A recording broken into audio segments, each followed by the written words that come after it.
Hello guys, welcome to today's Topic TV.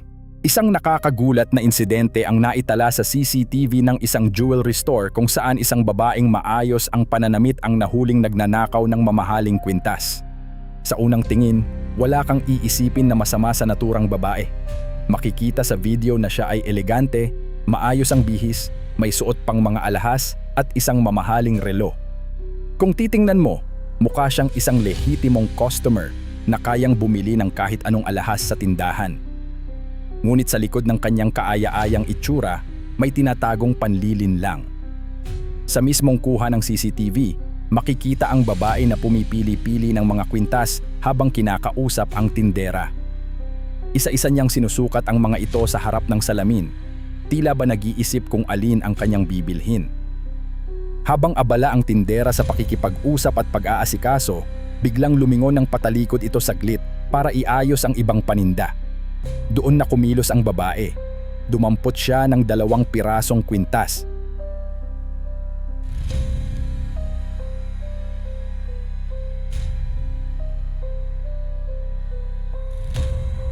Pagkatapos nito, muli niyang isinukat ang isa sa harap ng salamin.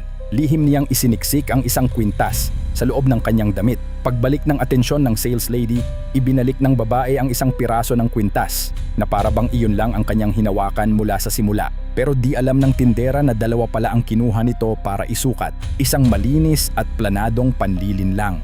Kapansin-pansin din na ang babae ay may suot na sombrero, marahil upang maitago ang kanyang pagkakakilanlan. Ngunit sa kabila nito, malinaw pa rin na nakunan ng CCTV ang kanyang muka. At dito nating mapagtatanto, sa panahon ngayon, hindi na sa panlabas na anyo nasusukat ang pagkatao. Hindi mo masasabi kung sino ang may masamang balak at sino ang may mabuting intensyon.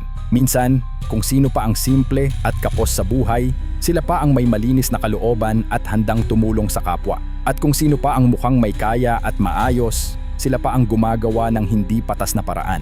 Hindi man natin nilalahat, pero ito ang realidad na paulit-ulit na pinapatunayan ng mga ganitong insidente. Ayon sa ilang netizens, posibleng ang nawawalang kwintas ay mapunta pa sa responsibilidad ng tindera na maaaring mag-abono o kaltasan sa kanyang sahod. Isang mabigat na epekto ng isang sandaling kapabayaan.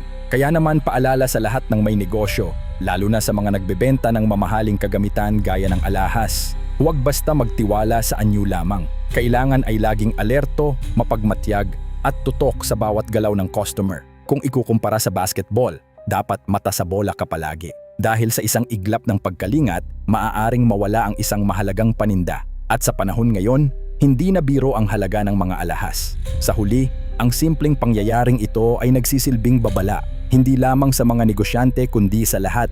Ang panlilinlang ay hindi na nakikita sa itsura. Kaya ingat po tayong lahat maging mapanuri at laging mapagmatsyag.